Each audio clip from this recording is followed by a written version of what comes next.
વેરાવળ પાટણ સંયુક્ત મનપાની ટીમ દ્વારા પ્રથમ લોકાર્પણ વોર્ડ નંબર 1ના વિસ્તારમાં હાઈ માસ્ક ટાવરનું ઉદ્ઘાટન કરવામાં આવ્યું છે। તંત્ર દ્વારા કુલ 3 હાઈ માસ્ક ટાવરનું લોકાર્પણ કરવામાં આવ્યું છે।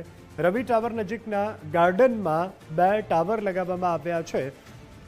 ચોપાટી વિસ્તારમાં નવા હાઈ માસ્ક ટાવરનો સમાવેશ કરવામાં આવ્યો છે। જિલ્લા અધ્યક્ષ ડોક્ટર સંજય પરમાર ઉપસ્થિત રહ્યા હતા। પાલિકા પ્રમુખ નરેશ ગોહિલ સહિત ભાજપના આગેવાનો હાજર રહ્યા હતા।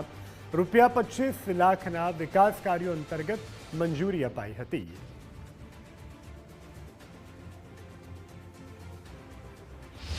જે આપણે ચોપાટી પર અને 2 આપણે ગાર્ડનમાં આપણા રવિ ટાવર પાસે જે ગાર્ડન આવેલું છે એ બંને ગાર્ડનમાં આપણે 2 હાઈમાસ્ટ ટાવર અને ચોપાટી ઉપર જ્યાં અંધારું વધુ રહેતું હતું એ વિસ્તારમાં એક નવું હાઈમાસ્ટ ટાવરનું ઓપનિંગ કરેલું છે।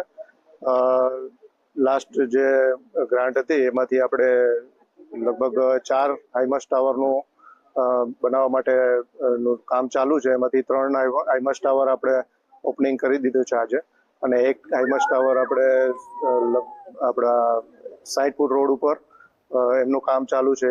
ટૂંક સમયમાં જ હવે આપણે ઓપનિંગ કરશું।